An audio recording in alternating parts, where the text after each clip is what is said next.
भारत माता की।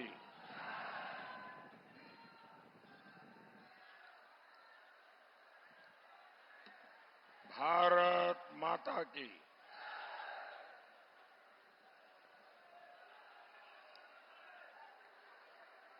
मैं पाटेश्वरी मां के चरणों में प्रणाम करता हूं।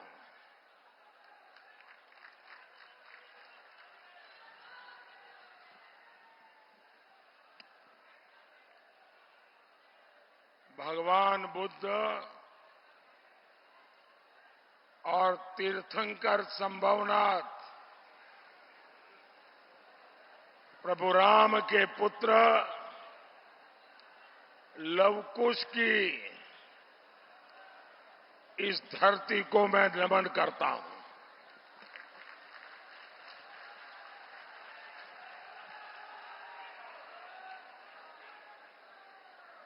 मैं हेलीकॉप्टर से देख रहा था कि जितने लोग यहां अंदर हैं उससे ज्यादा लोग बाहर हैं।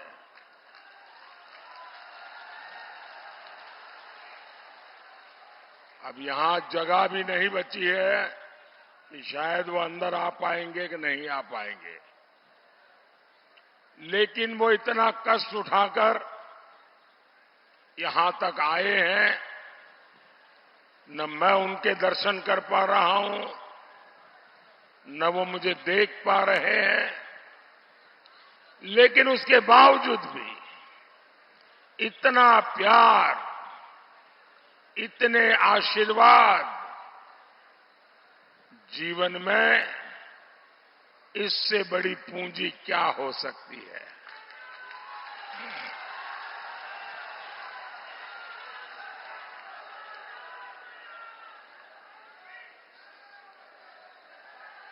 अभी जब मैं हेलीकॉप्टर से आया तो बहुत सारे मेरे पुराने साथी मिल गए और बहुत सारी पुरानी बातें वहां हेलीपैड के पास खड़े खड़े उन्होंने मुझे याद कराई। 30-35 साल पहले जब मैं यहां संगठन के काम के लिए आया करता था, वहां के उस समय के पुराने अनुभव आज मेरे मन को ताजा तरार कर दिया है। एक प्रकार से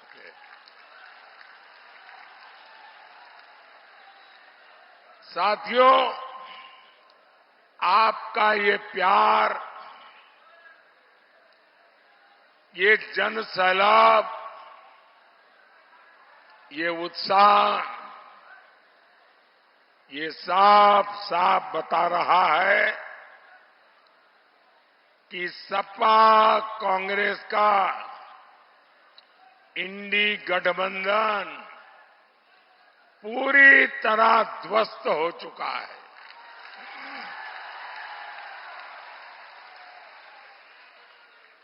पूरा देश एक ही बात कह रहा है, फिर एक बार,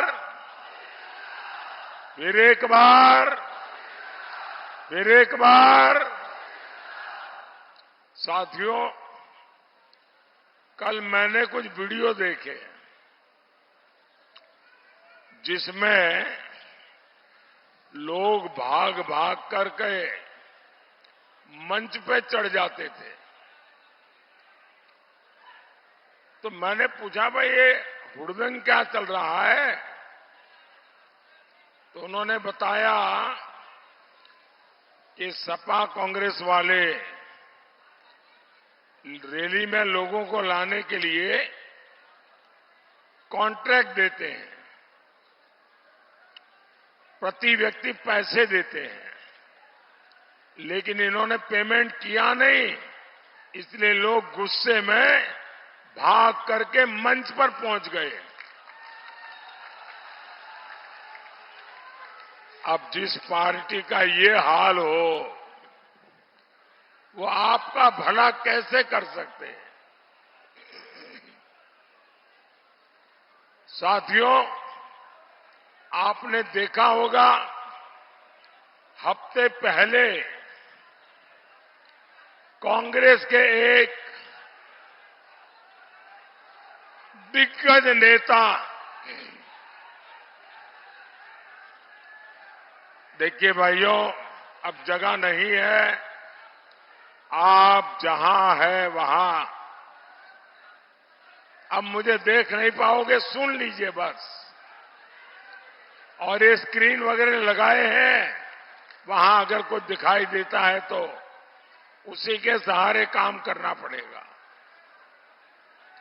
अगर आप इजाजत दें तो मैं आगे बोलना शुरू करूं,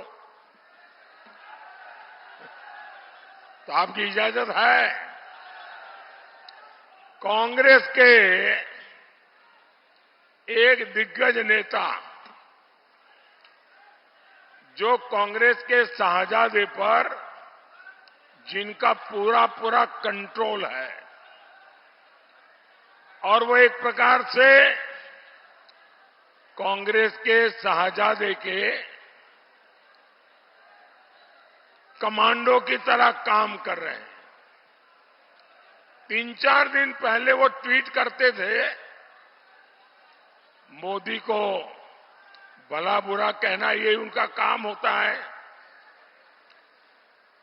तो वो लगातार कह रहे थे, निवर्तमान प्रधानमंत्री श्री नरेंद्र मोदी। अब ठीक है, उनको मजा आता था, करते थे, मैं कुछ बोलता नहीं था, लेकिन अभी चौथे और 5वें चरण के मतदान के बाद उन्होंने निवर्तमान वाला जो मजाक उड़ाते थे, वो भी मजाक करना छोड़ दिया है। मतलब एक कमांडो ने भी मान लिया है कि देश की जनता मोदी को फिर एक बार प्रधानमंत्री बनाने का निर्णय कर चुकी है।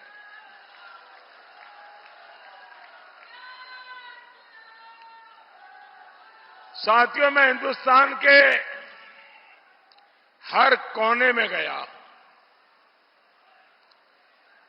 जनता जनार्दन के आशीर्वाद लेने के लिए गया हूं, और सब दूर एक ही मंत्र है, एक ही नारा है, एक ही संकल्प है। फिर एक बार, फिर एक बार, फिर एक बार। साथियों,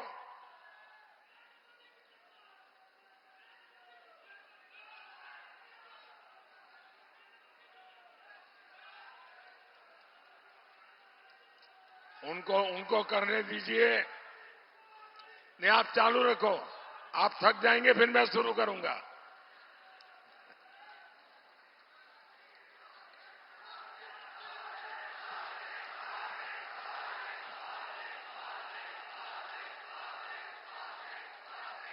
साथियों, ये 24 का चुनाव भारत का भविष्य तय करने जा रहा है। जिन लोगों ने 60 साल तक कुछ नहीं किया, वो मोदी के कामों को, मोदी को रोकने के लिए एक हो गए हैं। यूपी में 2 लड़कों की जोड़ी फिर से लॉन्च हुई है। वही पुरानी फ्लॉप फिल्म फिर एक बार ये फ्लॉप फिल्म, वही पुराने किरदार, वही पुराने डायलॉग। अब आप मुझे बताइए, पूरा चुनाव खत्म होने को आपने एक भी नई बात इन लोगों के मुंह से सुनी क्या? देश को आगे कैसे ले जाएंगे, विकास का विजन क्या है, अर्थव्यवस्था को लेकर क्या प्लान है, दोनों साझादों ने एक बार भी भरोसेमंद बात नहीं कही। मैं समझ नहीं पा रहा हूं, आखिर ये वोट मांग क्यों रहे भाई? ये कहते हैं मोदी ने जो काम किया है हम उसको पलटने के लिए आएंगे, मोदी के सारे कामों को सब खत्म करके हम नए सिरे से देश को चलाएंगे। और यही इनका एजेंडा है, मोदी के कामों को पलटना। भाई और बहनों, 10 साल में मोदी ने क्या काम किए? मोदी ने 4 करोड़ गरीबों को पक्के घर दिए।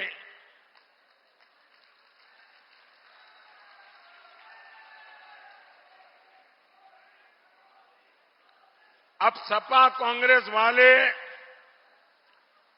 सब पलटने का निर्णय कर लिए हैं, मतलब इन 4 करोड़ घरों की जो चाबी है वो उससे ले लेंगे, मकान छीन लेंगे और उनकी वोट बैंक को मकान दे देंगे।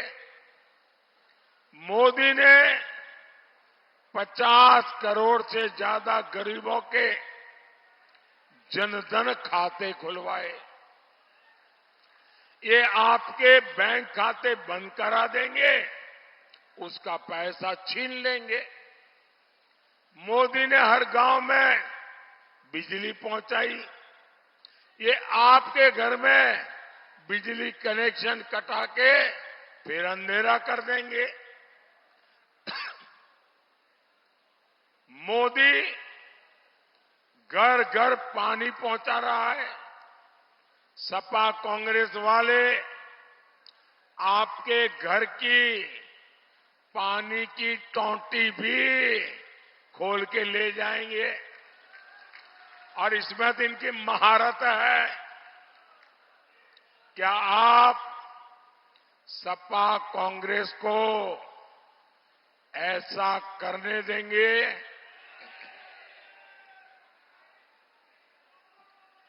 ऐसी आवाज नहीं चलती है भाई। आप जरा हिम्मत से बताइए, आप सपा कांग्रेस को ऐसा पाप करने देंगे,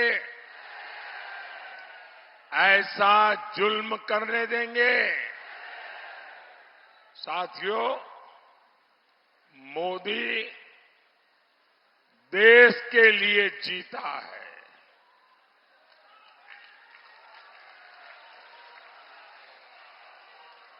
मोदी ने देश हित में जो फैसले लिए वो इंडी वालों की बस की बात नहीं है। अरे क्या क्या पलटोगे, क्या क्या बदलोगे? इनके नेता कह रहे हैं कांग्रेस आई तो सीएए को रद्द कर देंगे। कहते हैं कांग्रेस आई तो कश्मीर में 370 फिर से लगाएंगे। इसका मतलब क्या होगा? जो आतंकवादी आज जेल में है उन्हें कांग्रेसी पीएम के घर में बुलाकर बिरयानी खिलाएंगे। जिन लोगों की सोच ऐसी है, जो ऐसे ख्यालों को पालते हैं, ऐसे इंडी गठबंधन वाले साथियों, आप कल्पना करिए इन लोगों के इरादे देश को कितने तबाह कर देंगे। कांग्रेस आई तो भ्रष्टाचार पर जो कड़े नियम बने हैं, जो नोटों के पहाड़ पकड़े जा रहे हैं, ये कानून बदलकर भ्रष्टाचारियों को बचाएंगे। सपा राज में डीएम बनाने के लिए रेट कार्ड फिक्स था, डीजीपी बनाने के लिए रेट कार्ड फिक्स था, नौकरी देने के लिए रेट कार्ड फिक्स था, सड़क बने बिना पैसों का भुगतान हो जाता था। अब ये सब बंद हो गया है। अब इस बताइए, जिसका इतना नुकसान होगा वो मोदी को गाली देगा कि नहीं देगा? दिन रात गाली देगा कि नहीं देगा? रोज नई नई गालियां देगा कि नहीं देगा? मेरे प्यारे भाइयों बहनों, मोदी को ये सारी गालियां मंजूर है। मोदी को अनाप शनाप उनको जो बोलना है सब कुछ मंजूर है। मेरे लिए बोले, मेरे परिवार के लिए बोले, सब कुछ मंजूर है। लेकिन सपा वाले, कांग्रेस वाले, इंडी गठबंधन वाले कान खोल के सुन ले, मोदी को भ्रष्टाचार मंजूर नहीं है, नहीं है, नहीं है।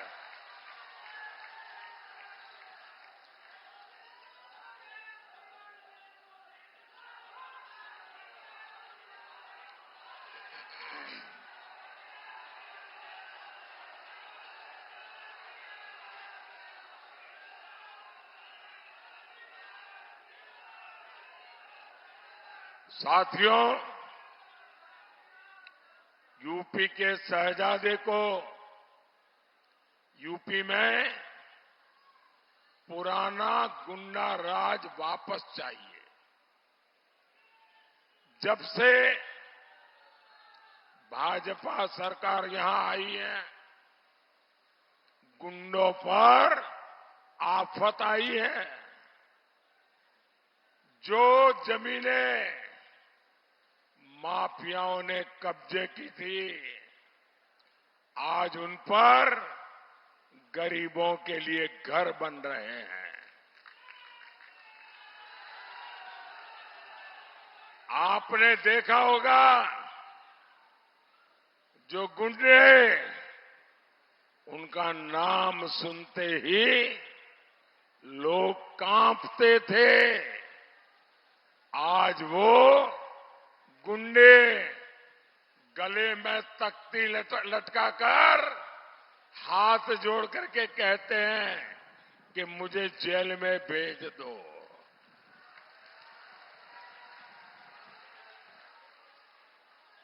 साथियों, भाजपा यूपी को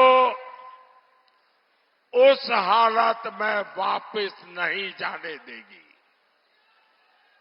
और ये मोदी की गारंटी है।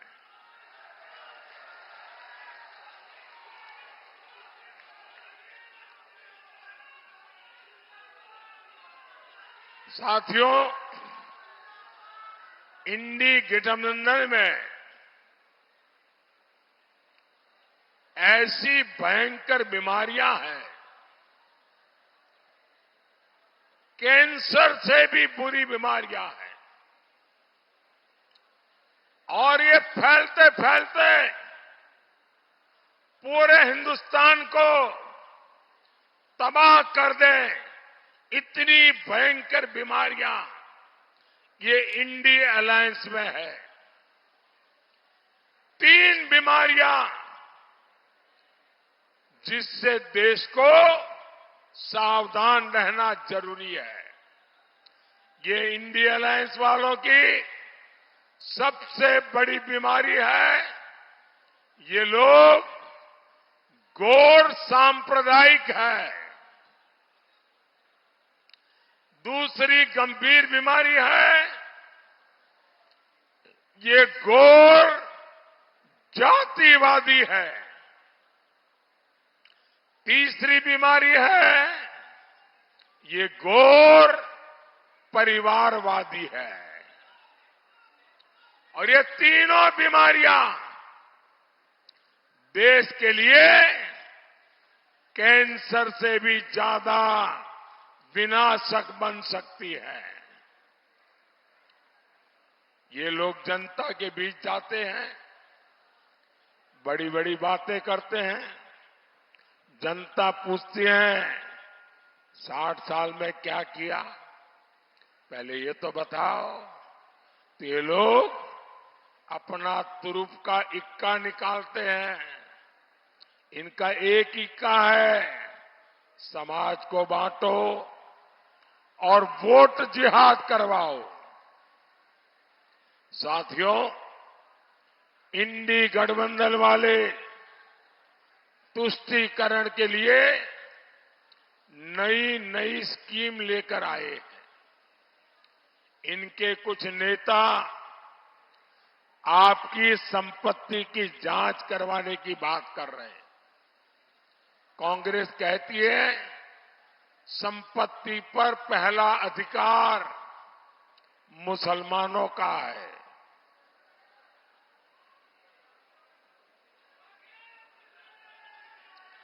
मोदी कहता है संपत्ति पर पहला अधिकार इस देश के गरीबों का है। और साथियों, ये कांग्रेस वाले जो कहते हैं कि संपत्ति पर अधिकार मुसलमानों का है, वो आपकी कमाई छीन करके ये अपनी वोट जिहाद वाली वोट बैंक में बांटना चाहता है। इनकी दूसरी स्कीम है एससी, एसटी, ओबीसी का आरक्षण कोटा एससी, एसटी, ओबीसी से छीन लेना और वो कोटा मुस्लिम वोट बैंक में बांट देना। पहले इन्होंने अपनी राज्य सरकारों में दलित पिछड़ा के आरक्षण पर डाका डाला। अब ये पूरे देश में आरक्षण छीनकर वोट जिहाद करने वालों को देना चाहते हैं।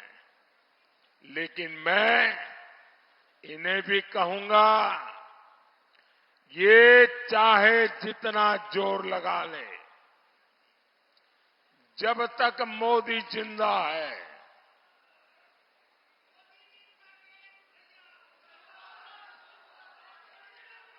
जब तक मोदी जिंदा है, गरीब, दलित, पिछड़ों, आदिवासियों का आरक्षण कोई छीन नहीं सकता।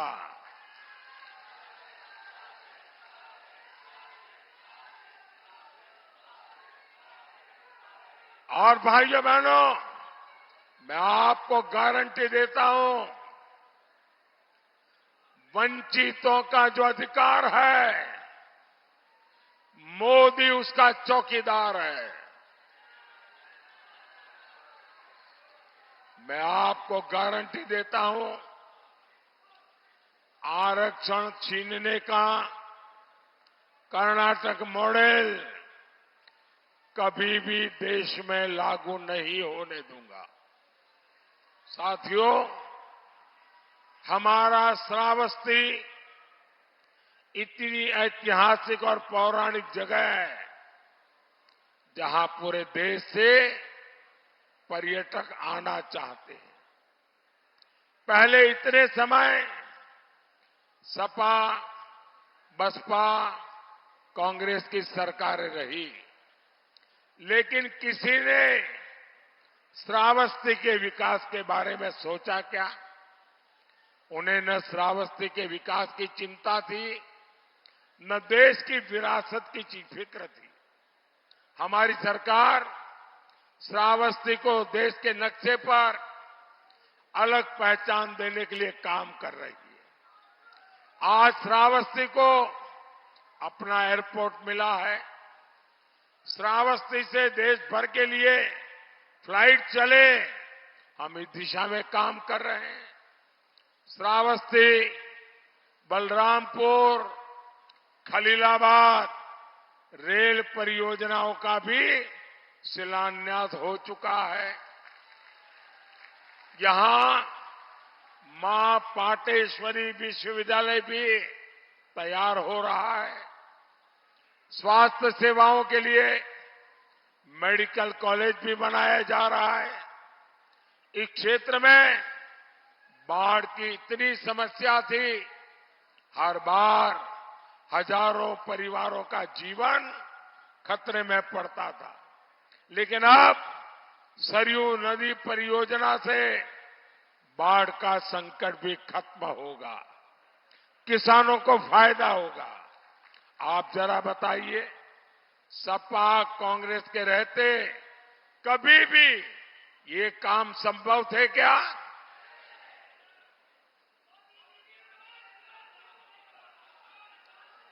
अगर गलती से इन्हें मौका मिला तो जो काम चल रहा है ये उन्हें भी ठप करके रख देंगे और पैसे खा जाएंगे।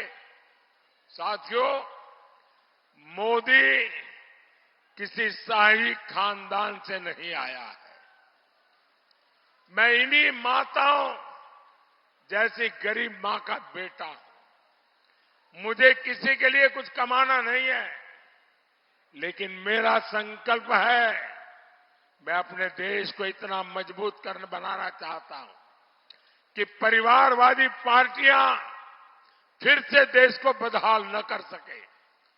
इसके लिए मुझे आपका आशीर्वाद चाहिए।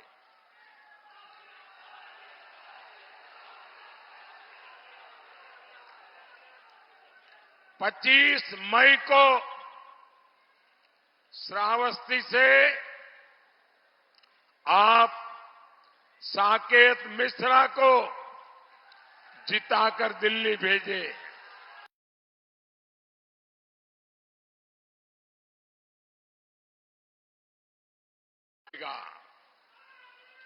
आपको यहां गैसली विधानसभा उपचुनाव में भाई शैलेश कुमार सिंह जी को भी भारी मतों